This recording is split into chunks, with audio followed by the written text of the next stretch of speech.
제인과의 복수 채널을 듣고 계신 여러분께 인사드립니다. 그날은 다른 평범한 오후와 다를 바 없는 날이었습니다. 저, 숙희, 61세, 여느 때처럼 빨래한 행주와 며느리가 며칠 동안 모아둔 기저귀를 마당에 널고 있었습니다. 저는 집안일을 스스로 다 하는 게 익숙했고 한 번도 불평한 적이 없습니다. 항상 스스로에게 말합니다. 늙었으니 자식 집에서 지내는 것만으로도 복이지. 참자. 그런데 그날 제가 참고 견딘 것이 그들에게 짓밟힐 구실이 될 줄은 몰랐습니다. 저는 그만 미끄러져 마당 한복판에 넘어졌습니다. 점심때 맞비가 온 터라 시멘트 바닥이 기름처럼 미끄러웠습니다. 그때의 아픔은 정말 엉덩이뼈가 부러진 줄 알았습니다. 저는 그 자리에 누워 꼼짝도 못하고 힘을 내어 소리쳤습니다. 민정아, 엄마 넘어졌어. 나와서 엄마 좀 일으켜줘. 거실 창문은 활짝 열려 있었고 며느리 민정이가 부엌에 서서 물컵을 들고 있는 게 보였습니다. 분명히 저를 봤습니다. 눈길이 스치듯 저를 지나쳤습니다. 저는 다시 불렀습니다. 이번엔 목소리가 쉰 채로 민정아, 엄마 좀 도와줘. 너무 아파. 민정이는 등을 돌리고 방으로 들어가 휴대폰을 몇 번 두드리더니 조용해졌습니다. 저는 그 자리에 누워 온몸이 쑤시고 등골이 오싹했습니다. 진흙투성이 마당에서 혼자, 얼굴은 부어오르고 무릎은 망치로 맞은 것처럼 아팠습니다. 저는 왼손으로 벽을 더듬어 겨우겨우 몸을 끌어 현관까지 갔습니다. 20분 가까이 걸려서 겨우 3계단을 올라왔습니다. 문에 기대 앉자마자 문이 쾅 하고 열렸습니다. 민정이가 허리를 짚고 서서 저를 귀찮게 하는 사람처럼 바라봤습니다. 또 엄마가 쇼하는 거죠? 넘어졌다고 소리만 질러대고 저는 눈물이 날 것 같아 쳐다봤습니다. 엄마가 아까부터 불렀잖아. 민정이가 말을 끊었습니다. 엄마 늙었으니 이제 동정심 그만 이용하세요. 이 집 사람들 다 힘들어요. 엄마도 작은 일을 비극으로 만들지 마세요. 저는 말없이 앉아 있었습니다. 뒤에서 제 아들 현철이 방 안에서 소리쳤습니다. 엄마 괜찮아요? 민정이가 방을 힐끔 보며 입꼬리를 올렸습니다. 추. 그리고 잠시 후 거실에서 TV 소리가 다시 울려 퍼지고 킥킥거리는 웃음소리, 코미디 영화 소리. 2층짜리 집에 불이 환하게 켜져 있지만 내 마음은 우물 바닥처럼 캄캄하다. 나는 노트를 펴고 계속 적었다. 2일째, 오늘 그들은 내쫓을 의도를 확인했다. 나는 울지 않을 것이다. 나는 너희를 평생 괴롭게 만들 사람처럼 떠날 것이다. 다음 날 아침, 나는 단정하게 옷을 입고 바구니를 들고 밖으로 말했다. 엄마 시장 다녀올게. 민정이가 핸드폰에서 얼굴을 들며 말했다. 엄마, 쌀 좀 사와요. 집에 다 떨어졌어요. 나는 아무 말도 하지 않고 오토바이 택시를 타고 바로 읍사무소 앞 공증 사무실로 갔다. 거기에는 옛 친구 정희 씨가 예전 토지대장 일을 하다가 은퇴하고 작은 서류 서비스를 열었다. 나는 바구니를 책상 위에 올리며 말했다. 집을 팔고 싶어요. 그녀는 눈을 크게 뜨며 말했다. 숙희 씨 집? 지금 살고 있는 그 집 맞아요? 네, 급하게 팔아요. 이익 필요 없어요. 왜요? 나는 경멸만 가득한 집에서 늙어 죽고 싶지 않아요. 정희 씨는 잠시 생각하다가 고개를 끄덕였다. 도와드릴게요. 나는 한 장 한 장 서명했다. 내가 서명하는 글자마다 그들의 마음에 깊은 상처를 남겼다. 나는 요구했다. 모든 서류는 여기서 보관하고 구매자는 집안 누구와도 연락하지 않고 나와 정희 씨만 통해 연락한다. 집인도 날짜는 미리 정한 날, 사전 통보 없이 진행한다. 나는 사무실을 나와 뜨거운 햇살 아래서도 마음은 시원했다.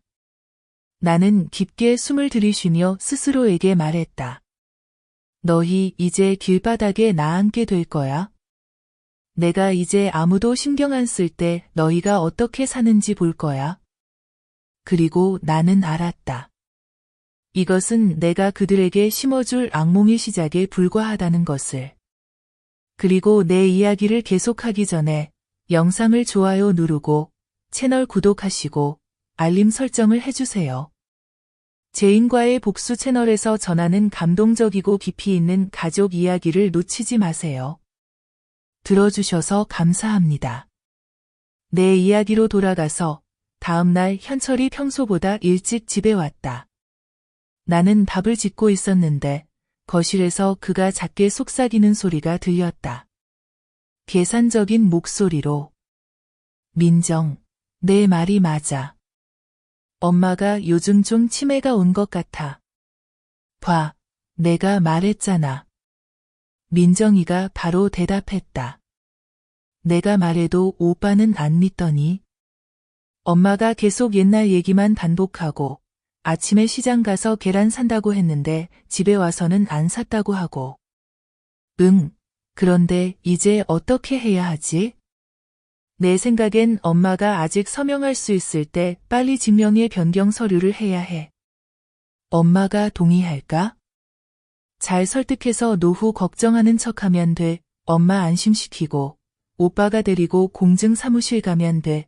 오빠가 같이 서명하면 끝이지. 나는 부엌에서 손이 떨려서 거의 끓이고 있던 죽냄비를 떨어뜨릴 뻔했다. 그들은 내가 단순히 집을 떠나길 원하는 게 아니라 내가 내 이름으로 되어 있는 집을, 내가 땀과 피로 지은 그 집을 넘기길 바라고 있었다. 그날 밤 예상대로 두 사람이 나를 식탁으로 불렀다. 현철이 미리 죽을 떠놓고 달콤한 척하며 말했다. 엄마, 밥 먹고 우리 얘기 좀 해요. 나는 앉아서 두 사람의 얼굴을 바라봤다. 민정이가 물을 따라주며 아무 일 없었던 듯 웃으며 말했다. 엄마, 우리 제안이 있어요. 엄마가 여기서 사는 것도 힘드니까 우리 둘 명의로 집 등기해서 엄마는 계속 같이 살아도 돼요. 나중에 혹시 엄마가 아프거나 하면 우리가 처리하기도 쉽고. 나는 모르는 척 눈을 깜빡이며 물었다. 그게 무슨 말이야? 현철이 끼어들었다. 엄마가 집을 우리 명의로 바꾸는 거예요. 엄마는 계속 여기 살면 돼요. 아무것도 안 변해요. 내가 보장해요. 나는 젓가락을 내려놓으며 말했다. 그러니까 너희가 엄마가 서명하기 전에 죽을까봐 걱정하는 거지? 민정이가 얼굴이 하얘지며 말했다. 엄마, 왜 그런 말 해요? 우리 엄마 걱정해서 그러는 건데. 너희는 많이 걱정하지. 내가 아직 죽지 않았는데 서명 안 할까봐. 나는 자리에서 일어나서 방으로 돌아갔다. 현철이가 뒤에서 소리쳤다. 엄마, 오해했어요. 앉아서 내 말 좀 들어봐요. 나는 대답하지 않고 문을 쾅 닫았다. 그 쾅 하는 소리가 크게 울렸다. 마치 선언처럼. 그날 밤 나는 잠들지 않았다. 나는 서류들을 하나씩 정리하고 집매매 서류를 빨간 봉투에 넣어서 겉에 썼다. 재산, 절대 누설 금지. 그리고 노트를 꺼내 계속 적었다. 3일째, 그들이 내 서명을 원한다. 나는 서명할 것이다. 하지만 그것은 그들을 이 집에서 내쫓는 판결서다. 그들은 모른다. 나는 인생 마지막 연극을 하고 있고 그들은 고통 속에서 연기하고 있다는 것을. 다음 날 아침, 나는 평소처럼 시장에 나갔다. 평소 좋아하는 백합 한 다발을 사서 동수 영감님 제사상에 꽂으려고 했다. 하지만 이번엔 작은 여행용 가방도 하나 샀다. 가게 주인이 물었다. 어머, 어디 가시려고 여행 가방을 사세요? 나는 웃으며 말했다. 멀리 가는 건데 아주 가까워요. 집에 돌아오니 민정이가 가방을 보고 나를 힐끔 쳐다봤다. 엄마 어디 가려고 해요? 나는 짧게 말했다. 옛 친구 만나러 며칠 다녀올 거야? 엄마가 미리 말 안 하면 우리가 걱정하잖아요. 나는 다시 힐끔 쳐다보며 말했다. 걱정해? 그녀는 어색하게 웃으며 더 이상 아무 말도 하지 않았다. 그날 밤 나는 진짜 치매인 척했다. 민정이를 불러서 물었다. 오늘이 무슨 요일이지? 엄마가 진료 받으러 가려는데 길이 기억이 안 나네. 그녀는 희망에 찬 눈빛으로 말했다. 엄마, 쉬세요. 내일 제가 데리고 가드릴게요. 나는 고개를 끄덕이며 말했다. 그래, 옛날에는 며느리가 참 착했는데 매일 오후마다 엄마한테 차도 갖다 주고. 그녀는 말을 끊으며 말했다.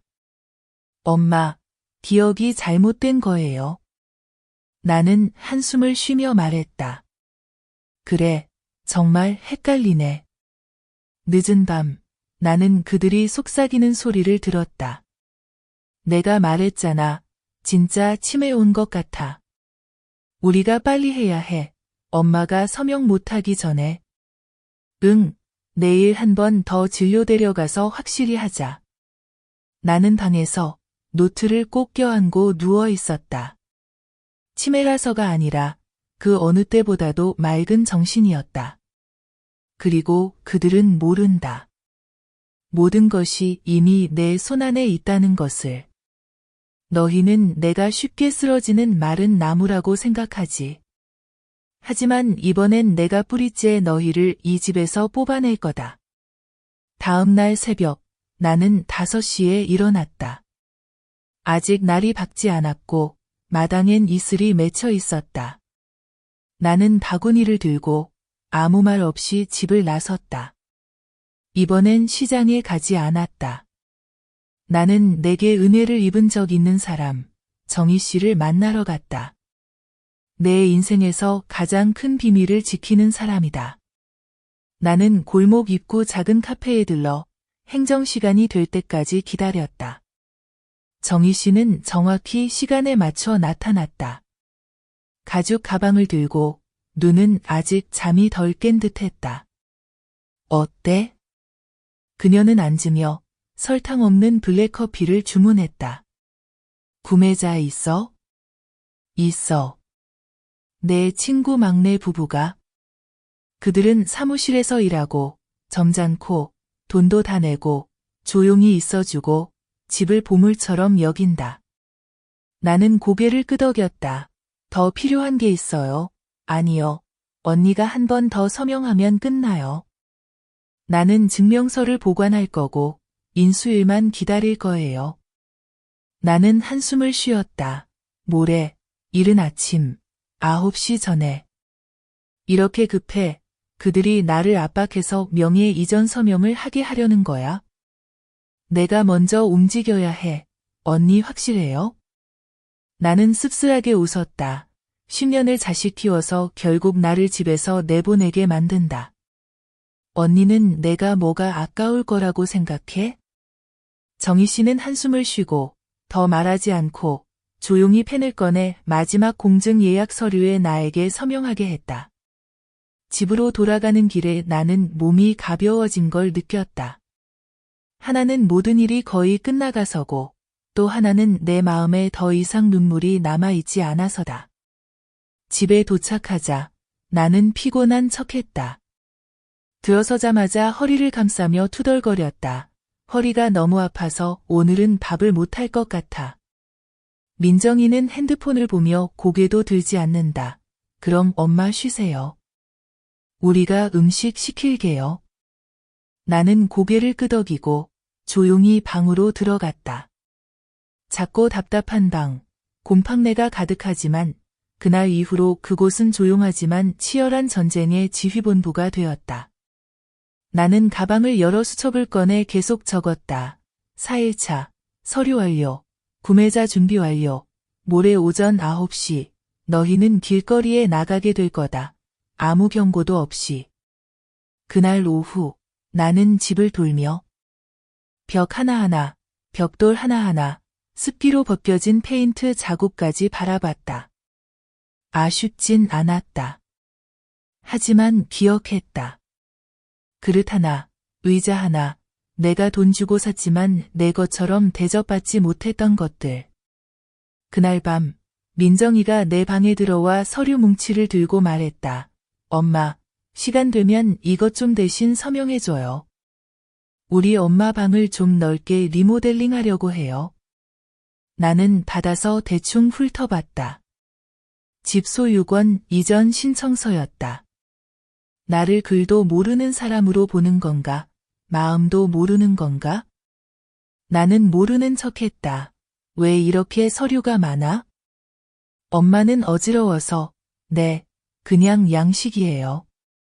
엄마는 서명만 하면 돼요. 내일 하자. 오늘은 엄마가 너무 피곤해서 눈이 흐려. 민정이는 한숨을 쉬었다. 또 피곤해요. 엄마? 응, 엄마가 늙었잖아. 민정이는 얼굴을 굳히고 나갔다.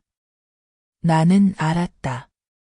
오늘 밤 그들은 또 계획을 세울 것이다. 하지만 나도 이미 그들의 운명과 합의를 끝냈다. 다음 날 아침, 나는 오키 씨 집에 가서 큰 가방을 빌렸다. 옷 몇 벌을 골라서 싸서 잘 챙겨 넣었다. 집 뒤쪽 문 근처에 준비해 두었다. 다음 날 오전 9시가 되면 이 집은 더 이상 그들의 것이 아니다. 그리고 나는 어디선가 그들이 당황하며 소리치고 그들이 나에게 안겼던 치욕을 느끼는 모습을 지켜볼 것이다.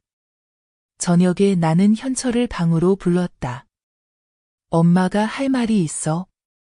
그는 멈칫하며 들어와 의자에 앉았다. 엄마는 너희가 엄마랑 사는 게 힘든 거 안다. 엄마는 원망하지 않는다. 하지만 미리 말해두고 싶다. 나중에 무슨 일이 있어도 내 자식을 사랑해라. 내 자식이 부모가 할머니, 할아버지에게 못되게 하는 걸 보게 하지 마라. 그는 고개를 숙이고 아무 말도 하지 않았다. 나는 오래 바라보다가 조용히 말했다. 엄마는 멀리 갈 준비를 하고 있다. 걱정하지 마라. 엄마는 더 이상 귀찮게 하지 않을 거야. 그는 가볍게 고개를 끄덕이고 눈이 약간 젖었다. 하지만 나는 안다. 그건 엄마 걱정 때문이 아니라 곧 집을 가지게 된다고 생각해서다. 바보 녀석. 나는 너희에게 평생 잊지 못할 깜짝 선물을 준비했다. 나는 펜을 들어 그날 수첩에 마지막 줄을 그었다. 내 뒤에서는 울음소리, 고함소리, 민정이 욕하는 소리가 온 동네에 울려 퍼졌다. 옆집의 이웃인 바바는 대문 안에 서서 고개를 저으며 속삭였다. 수피가 이번엔 너무 독하게 했네. 하지만 그럴 만도 해. 나는 냉소적으로 웃었다. 독한 게 아니에요. 자기 방어죠. 오토바이 택시가 이미 기다리고 있었다. 나는 뒤돌아보지 않고 차에 올랐다. 집으로 가는 길에 정희에게 전화했다. 고마워요. 나머지는 내가 알아서 할게요.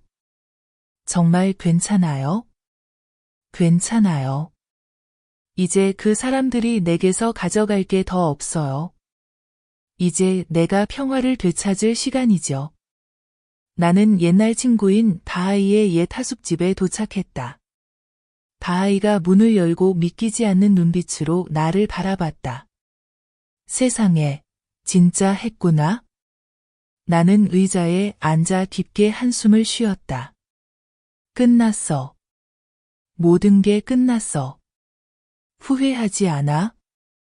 아니, 하지만 피곤해. 이제는 나 자신을 위해 살고 싶어. 그날 밤, 나는 소박하지만 따뜻한 작은 방에서 노트북을 펴고 썼다. 5일, 그 사람들이 집에서 나갔어. 이제 나는 다시 시작해. 61년 만에 처음으로 누구도 두렵지 않게 산다. 다음 날 아침, 나는 블랙커피 한 잔을 타서 바하이 집 앞 베란다에 앉아 작은 텃밭을 바라봤다. 시원한 바람이 불고 몇 년 동안 들려오던 고함과 싸움 소리는 더 이상 들리지 않았다. 나는 작은 잔을 하나 더 따라 바바 집으로 가져갔다. 바바는 내가 도시로 아들과 함께 떠나기 전 30년 동안 옆집에 살던 오래된 친구였다. 바바가 눈을 크게 뜨고 말했다. 돌아왔구나.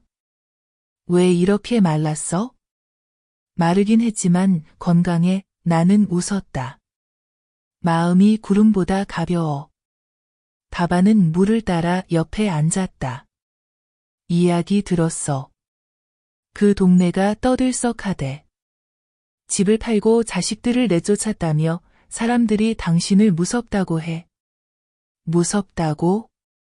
그 사람들이 내가 마당에 쓰러져 누워있을 때 아무도 도와주지 않은 건 몰라.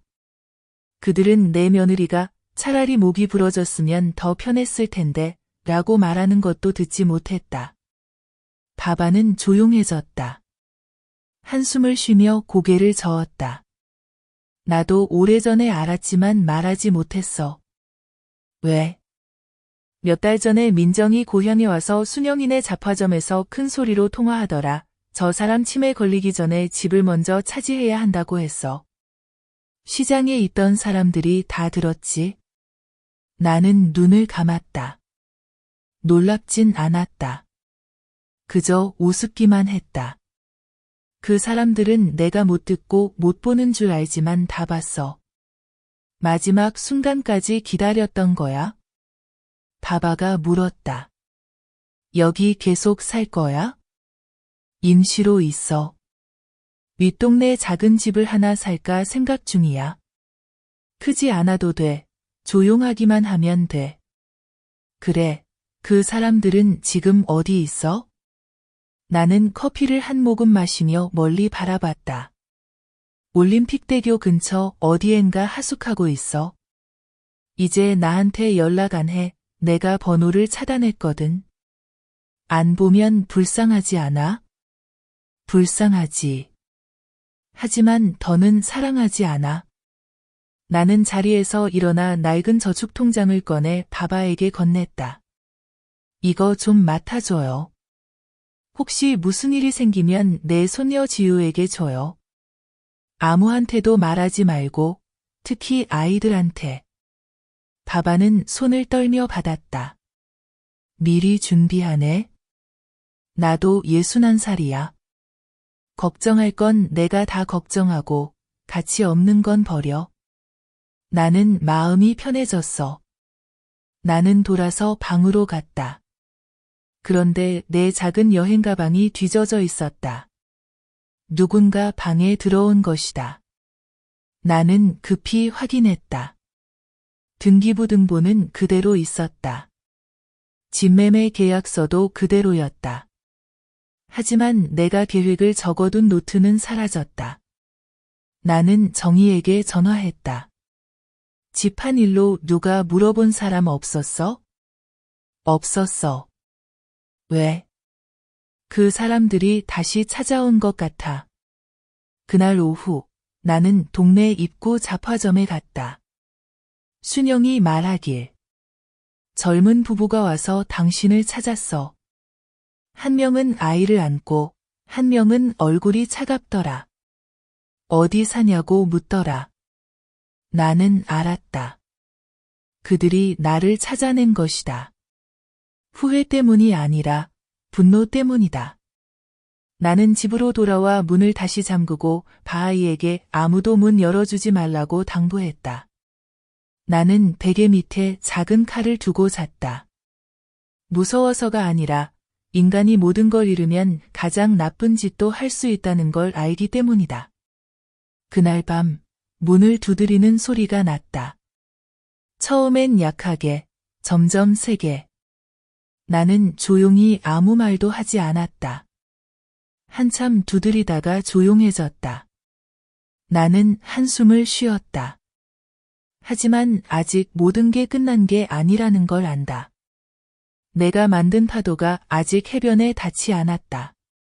나는 새 노트를 펴고 계속 썼다.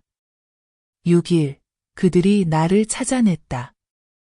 엄마가 그리워서가 아니라 자기 것이라 생각하는 걸 되찾으려는 것이다. 하지만 나는 모두 준비했다. 이제 흔들리지 않을 거다. 다음 날 아침, 밤새 뒤척이다가 평소보다 늦게 일어났다. 문을 열고 마당에 나가보니 대문에 비닐봉지가 걸려 있었다. 주위를 둘러봤지만 아무도 없었다. 열어보니 우유 한 봉지, 즉석죽 몇 개, 그리고 종이 한 장이 들어 있었다. 삐뚤빼뚤하게 적혀 있었다. 엄마, 우리 죄송해요. 아이가 열이 나서 우유가 없어요. 엄마의 조금만 자비가 필요해요. 나는 멍하니 섰다. 심장이 한 번 찌르듯 아프다가 다시 돌처럼 굳어졌다. 울지 않았다. 마음도 흔들리지 않았다. 나는 봉지를 다시 싸서 시장 바깥 쓰레기통에 버렸다. 그리고 돌아와 문을 잠그고 안에서 잠갔다. 이제 쉽게 흔들리지 않는다. 뼈까지 아파본 사람은 더 이상 부드러운 애원에 흔들리지 않는다. 점심때 나는 바바 집에 들렀다. 바바는 맥이 매운탕을 끓이고 있었다. 나를 보자 말했다. 아침에 또 애들이 왔어. 내 집 대문 앞에 1시간 넘게 앉아 있었지. 알아. 아이가 정말 열이 났더라. 눈이 빨갛게 울었고 현철이 안고 있었어. 민정은 어쩔 줄 몰라 하더라. 엄마가 문만 열어주면 하루 종일 무릎 꿇고 있을게요라고 했어. 나는 나무 의자에 앉아 아무 말도 하지 않았다. 바바가 말했다. 애들이 아직 어리고 미숙해도 보면 참 불쌍해. 어린애까지 고생하잖아. 나는 천천히 답했다. 불쌍하긴 하지만 그럴 만도 해. 내가 아플 때, 내가 쓰러질 때, 내가 헌 빗자루처럼 취급받을 때 그들은 엄마를 생각했을까? 바바는 대답하지 않고 조용히 내게 국을 떠주었다. 나는 몇 숟가락 먹고 젓가락을 내려놓았다. 당신이 나를 걱정하는 거 알아? 하지만 이번엔 충고하지 마. 내 대신 마음 약해지지 마. 저녁에 집에 돌아왔다. 문 앞에 우리 가족의 옛사진 몇 장이 놓여 있었다. 제가 젊었을 때 찍은 사진이 있다. 현철이를 안고 명절에 놀러간 사진, 또 결혼식 날 동수와 함께 찍은 사진도 있다. 그 사진들은 우리가 집에서 쫓겨나기 전에 남아있던 짐들 속에서 아이들이 찾아낸 것 같다. 나는 사진을 집어들어 한참 들여다보다가 주머니에 넣었다. 하지만 간직하려는 게 아니었다. 태우려고. 그날 밤 나는 아궁이에 불을 지피고 사진 한 장 한 장을 불 속에 넣었다. 불길이 치솟아 밤의 어둠 속에서 붉게 타올랐다. 나는 사진을 태우며 말했다. 아무리 예쁜 사진이라도 현실이 이미 썩어버렸다면 간직해서 뭐하나? 불이 꺼지자 나는 재를 쓸어 모아 깡통에 담고 뒷마당에 묻었다. 오래된 구아바 나무 아래 내가 시집와서 처음 심었던 그 나무 밑에. 그날 밤 나는 또 적었다. 7일째, 이제 아이들까지 이용해서 내 마음을 흔들려 한다. 하지만 나는 무정해서 돌처럼 굳은 게 아니다. 너무 아파서 그럴 뿐이다. 한 번만 손자 안아보게 해달라고 빌었지만 들어주지 않았다. 이제 와서 무릎 꿇고 애원한다고? 이미 늦었다. 밤이 깊어질 무렵 오토바이 소리가 들렸다. 이어 달려오는 발소리, 그리고 아주 작은 숨죽인 울음소리. 나는 창문을 살짝 열어보았다. 민정이가 대문 밖에 서서 아이를 안고 있었다. 아무 말 없이 무릎을 꿇고 조용히 울었다. 눈은 퀭하고 머리는 헝클어져 있었다. 아이는 그녀 품에서 축 늘어져 몸이 뜨겁게 열이 올랐다. 나는 다시 창문을 닫고 안으로 물러났다. 심장이 세차게 뛰었다. 두려워서가 아니라 갈등 때문에. 나는 등을 곧게 펴고 스스로 다짐했다. 오늘 밤 문을 열면 저 애들은 내가 쉽게 마음을 돌릴 거라 생각할 것이다. 하지만 아이를 저렇게 둔다면 내가 과연 사람인가? 나는 밤새 잠들지 못하고 해가 뜨기를 기다렸다. 그리고 정희 씨를 찾아가기로 결심했다. 아이들을 용서하지 않으면서도 손자가 고통받지 않게 할 방법이 필요했다. 아침 9시쯤 정희 씨의 작은 사무실에 갔다.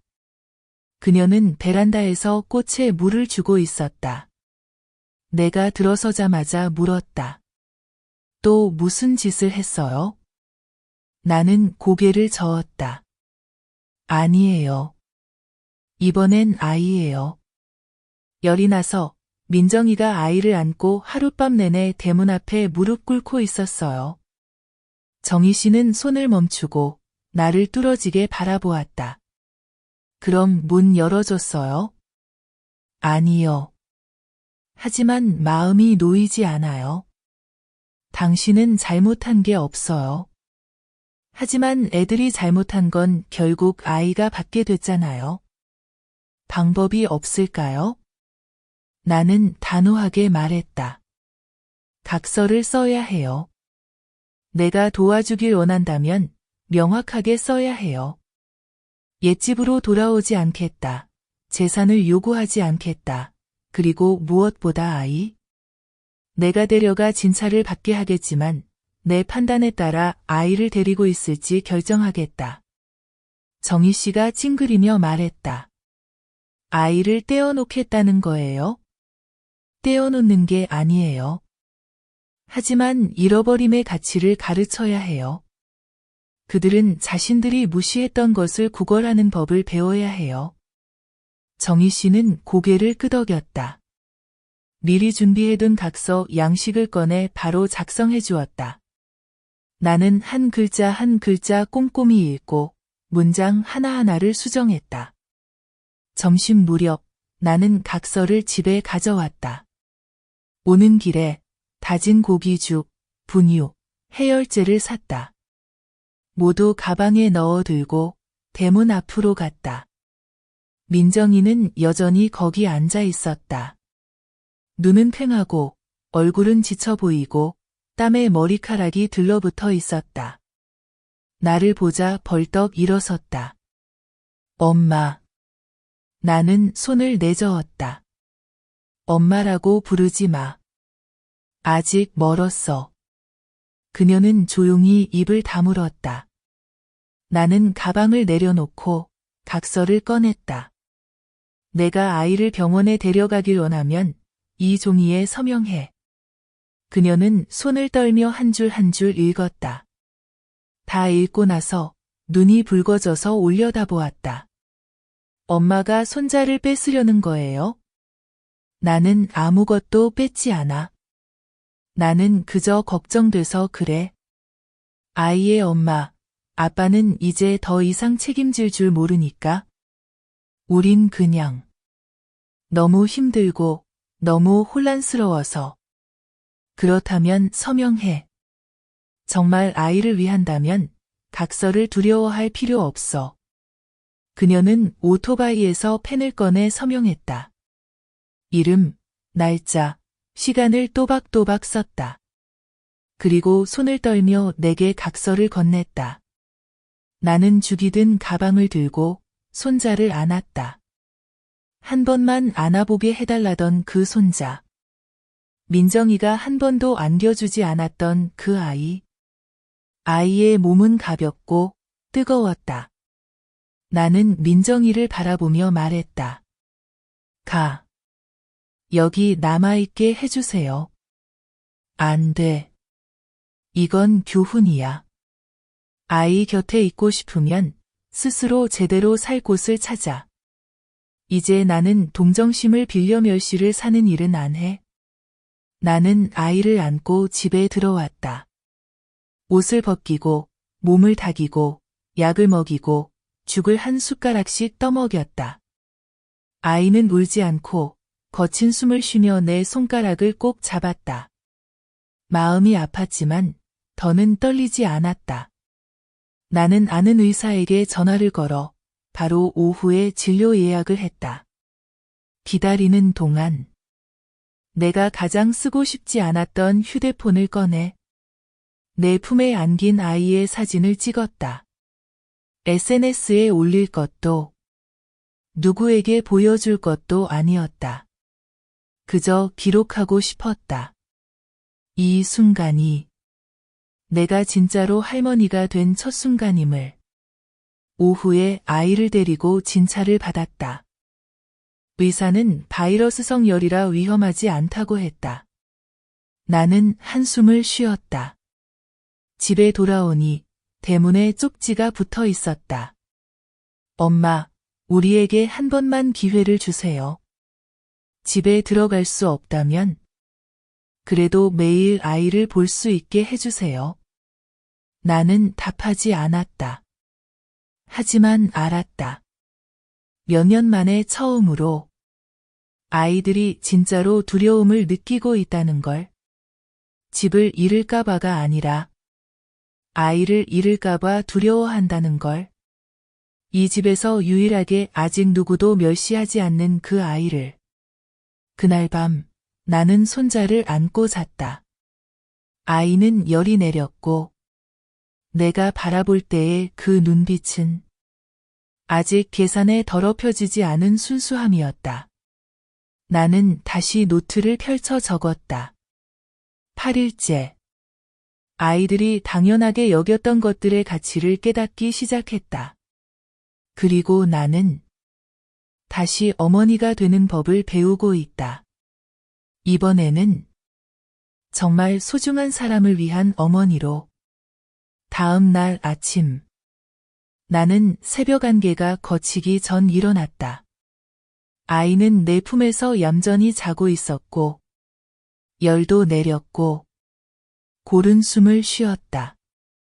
나는 살짝 몸을 일으켜 이불을 덮어주고 부엌으로 나가 죽을 끓였다.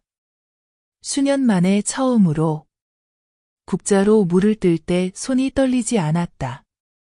살아있음을 느꼈다. 그저 버티는 게 아니라. 이웃 할머니가 바나나 한 다발을 들고 지나가며 말했다. 어제 또 민정이가 왔더라. 아침부터 저녁까지 대문 앞에 앉아 있더라. 문도 두드리지 않고 그냥 앉아 있더라고. 알아요. 내가 대답했다. 지금은 참는 법을 배우고 있는 거예요. 근데 아이를 여기 계속 두실 건가요? 붙잡지는 않아요. 하지만 더는 놓지 않아요. 부모 노릇이 권리라고 생각한다면 그 권리엔 반드시 책임이 따름을 가르칠 거예요.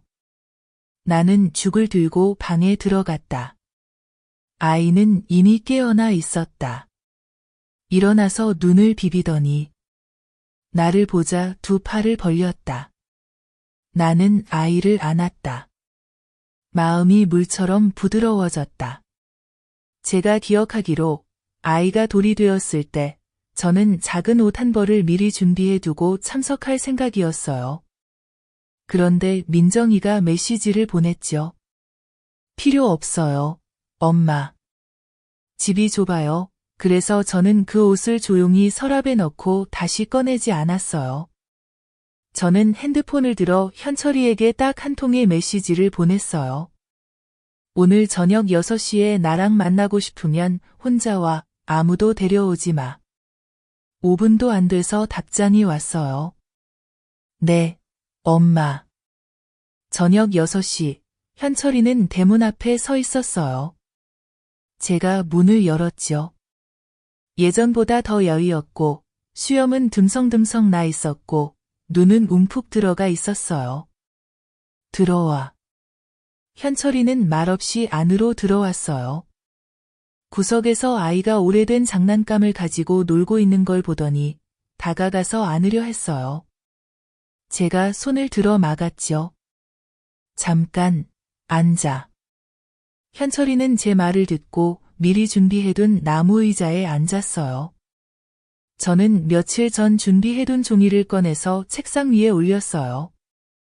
이건 약속이야.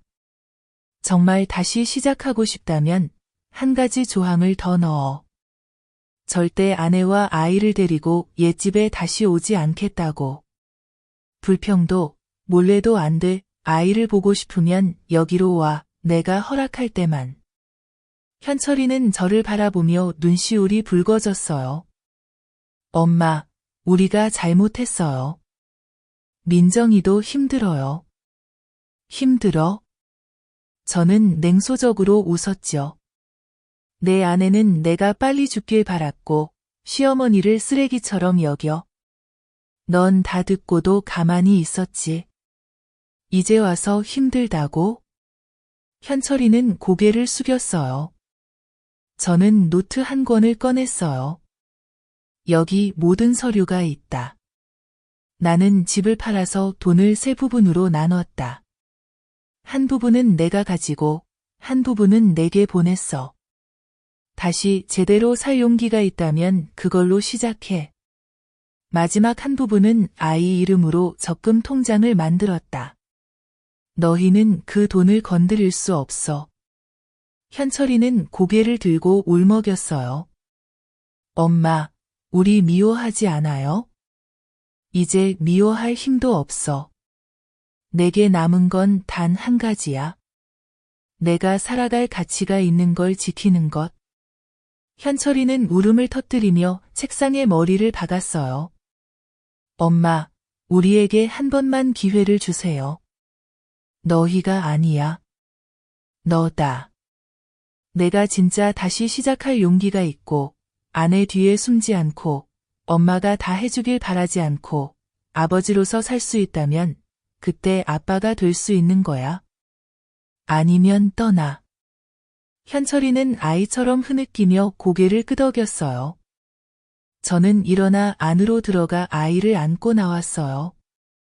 자, 아빠라고 불러봐. 아이는 현철이를 바라보고 눈을 깜빡였어요. 아빠라고 부르지 않았어요. 저는 차갑게 말했죠. 아직 널 아빠로 인정하지 않은 거야? 아빠라는 소리를 듣고 싶으면 처음부터 다시 사람답게 살아야 해. 그날 밤, 현철이는 아이를 데려가지 않고 돌아갔어요. 저는 그 모습을 바라보며 더 이상 아프지 않았어요. 오히려 아주 큰 짐을 내려놓은 듯한 허전함만 남았죠. 저는 노트에 썼어요. 9일째, 내 아들이 울었다. 하지만 변할지는 아직 모른다. 나는 기회를 줄 거다. 하지만 절대 무조건은 아니다. 이제 더는 쉽게 마음이 약해지지 않는다. 나는 61살의 할머니지만 처음으로 내 가치가 있다는 걸 분명히 알게 됐다. 다음 날 아침, 저는 아이를 데리고 보건소에 재진을 갔어요. 의사 선생님이 열은 내렸지만 면역력이 약하니 보양이 필요하다고 하셨어요. 저는 고개를 끄덕이고 감사 인사를 한 뒤 아이를 데리고 집으로 돌아왔어요. 골목에 있는 순댓국집을 지나며 한 그릇을 더 샀어요. 기다리면서 익숙한 그림자를 봤어요. 현철이었어요. 맞은편 처마 밑에 앉아 식은 빵을 들고 저를 바라보고 있었죠. 저는 못 본 척 고개를 돌렸어요. 순댓국집 주인 아주머니가 조용히 말했어요. 어제도 오후부터 밤까지 저기 앉아 있었어요. 빵을 사서 아주머니 나오실 때까지 기다리더라고요. 아주머니가 쫓아낼까 봐 가까이도 못 가요. 저는 아무 말 없이 국을 들고 곧장 집으로 돌아왔어요. 그날 오후, 저는 아이를 데리고 동네 놀이터에 갔어요. 문 앞에 다다르기도 전에 민정이가 멀리서 낡은 곰인형을 안고 서 있었어요. 눈은 빨갛게 부어 있었죠. 저를 보더니 다가오지 않고 고개만 살짝 숙였어요. 저는 아무 말 없이 아이를 데리고 놀이터로 들어갔어요.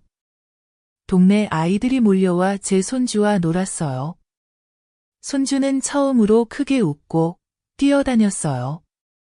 저는 그 모습을 보며 마음이 조여왔어요. 행복하면서도 한편으론 두려웠어요. 행복한 건 아이가 바르게 자라고 있어서고 두려운 건 내 마음이 다시 약해질까 봐였어요. 밤이 되자 이웃 할머니가 미트 한 봉지를 들고 오셨어요. 애들이 저한테 부탁하러 왔어요. 뭔데요? 일주일만 아이를 돌보게 해달래요. 일주일 후엔 다시 아주머니께 돌려드린대요. 아이 얼굴을 잊지 않게 하려고요. 저는 아무 말도 못했어요. 이웃 할머니가 이어서 말했어요. 같이 자는 건 필요 없고 매일 저녁 30분만 안아주면 된대요. 아주머니가 싫으시면 그것도 감수하겠대요. 저는 생각에 잠겼어요.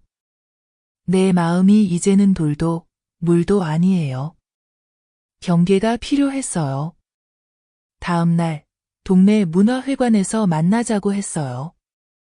사람이 많아 감시하기 쉬운 곳이었죠. 저는 손주를 안고 갔어요.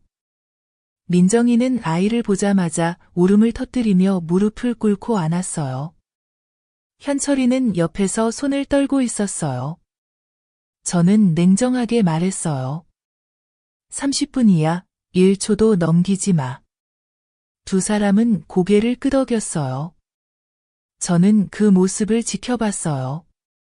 잠시 후 아이가 깔깔 웃으며 손뼉을 쳤어요. 저는 고개를 돌려 그들이 내 눈물이 보이지 않게 했어요. 30분이 지나자 저는 일어섰어요. 이제 됐다. 민정이가 제 손을 잡았어요. 엄마, 고마워요. 저는 처음으로 원망이 아닌 눈길로 그녀를 바라봤어요. 너희가 용서받을 수 있는 마지막 길은 죽을 때까지 바르게 사는 것뿐이야. 내가 증명해줄 필요는 없다. 너희가 스스로 아이를 믿게 만들어야 해. 민정이는 고개를 들지 못하고 끄덕였어요. 그날 밤, 저는 노트에 썼어요. 10일째, 나는 작은 문을 열었다. 하지만 한 번이라도 잘못하면 그 문은 영원히 닫힐 것이다. 내가 용서하는 건 약해서가 아니라 아이는 죄가 없기 때문이다. 그리고 그들이 아이를 소중히 여긴다면 더는 엄마를 아프게 하지 않을 것이다. 3일 뒤, 현철이는 저에게 메시지를 보냈어요. 엄마, 저 시장 근처에서 막리를 하기로 했어요. 하루에 15만 원 받아요. 그 돈으로 아내와 아이가 더 나은 곳에서 살 수 있게 하려고요. 엄마, 저에게 다시 기회를 주세요. 저는 그 메시지를 읽고 바로 답하지 않았어요. 아직도 경계심이 남아 있었어요. 그래도 적어도 이제는 스스로 일하러 나가고 누군가가 구해주길 기다리지 않아요. 그날 오후, 저는 평소처럼 아이와 놀이터에 갔어요. 민정이는 이미 도착해 있었지만 예전 경계선 너머로는 오지 않았어요. 제가 다가가서 아이를 안아 건네주었다. 30분 동안 나는 여기 앉아 있었다. 아이는 너무 기뻐서 아이를 안고 달래고 깨끗한 거즈로 얼굴을 닦아주었다. 눈은 퀭했지만 목소리는 한결 부드러워져 있었다. 이제 더 이상 거칠지 않았다. 나는 모든 동작을 관찰했다. 실수를 잡으려는 게 아니라 그들이 정말 다시 시작하려는 마음이 있는지 보려고 한 것이다. 시간이 다 되자 나는 손을 내밀었다. 그녀는 아이를 다시 건네주고 머뭇거리며 말했다. 엄마, 우리 돈을 모아서 다른 하숙집을 찾아보려고 해요. 더 이상 엄마 집에 들어가 살겠다고 부탁하지 않을게요. 하지만 엄마가 알았으면 해요. 우리 정말 후회하고 있어요. 나는 고개를 끄덕였다. 하지만 더 이상 아무 말도 하지 않았다. 집에 돌아와서 나는 오래된 나무 상자를 뒤졌다. 그 안에는 내가 젊었을 때 찍은 흑백 사진 몇 장과 동수 씨가 남긴 유언장이 있었다. 그 유언장에는 그들의 이름이 없었다. 동수 씨가 돌아가셨을 때 나는 재산을 자식들에게 나눠주려고 했지만 줄수록 그들은 더 무시했다. 나는 그 유언장을 복사해서 세 부로 만들었다. 한 부는 정희 씨에게 맡기고 한 부는 내 장롱에, 한 부는 내 베개 밑에 두었다. 나는 아무런 후회도 없다. 오히려 운이 좋다고 생각한다. 버려진 채 마당에 누워 있었을 때 죽지 않은 것이 행운이었다. 만약 그때 죽었다면 내 마지막은 대충 치러진 장례식, 몇 마디 가식적인 애도, 그리고 49일 후 지명이가 바뀌는 것이었을 것이다. 내가 살아있는 것은 그런 일이 일어나지 않게 막기 위해서다. 그리고 나는 내 자식에게 효란 말이 아니라 행동이라는 것을 비록 늦었더라도 가르치기 위해 살아간다. 그날 밤 나는 바바와 바하이를 불렀다. 아침부터 끓인 녹두죽을 내어 두 분께 대접했다. 오늘 나는 기쁘다. 자식들이 변해서가 아니라 내가 제때 놓지 않았기 때문이다. 바하이가 한 숟가락을 먹고 혀를 찼다. 정말 엄마 같은 사람이 어디 있어요? 단호하고 결단력 있으면서도 문을 열 줄 아시네요. 나는 웃었다. 내가 단호하지 않았다면 그들이 무심함으로 나를 죽였을. 하지만 나는 뭔가 수상해서 정보를 제공하지 않았다. 나는 감사하다고 말하고 내가 변호사에게 부탁해 새로 작성한 각서도 추가로 건넸다. 그 안에는 명확한 목적이 적혀 있었다. 판매자 수키 씨는 이미 체결된 계약을 취소하거나 조정해달라고 누구에게도 위임하지 않는다. 집에 돌아오는 길에 나는 시장에 들러 과일을 조금 샀다. 걸으면서 마음이 평온해졌다. 마음이 놓여서가 아니라 이제 더 이상 실수할 여지가 없다는 걸 알았기 때문이다. 집에 도착하니 현철이가 대문 앞에서 기다리고 있었다. 나를 보더니 공손하게 말했다. 엄마, 오늘 뭐든 도와드릴 수 있을까요? 나는 잠시 그를 바라보다가 대문을 열었다. 뒷마당 좀 깨끗이 치워라.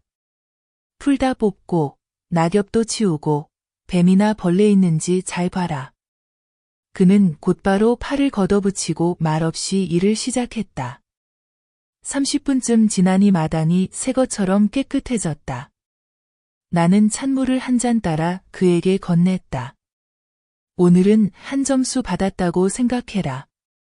그는 두 손으로 물을 받으며 떨리는 목소리로 말했다. 엄마, 민정이가 일자리를 구했어요. 시장에 있는 분보, 쌀국수, 가게에서 주방 보조로 일해요. 하루에 7만 원 받아요. 저희는 더 이상 바라는 거 없어요. 엄마가 저희가 노력하고 있다는 것만 알아주셨으면 해요. 나는 고개를 끄덕였다. 웃지도 꾸짖지도 않았다.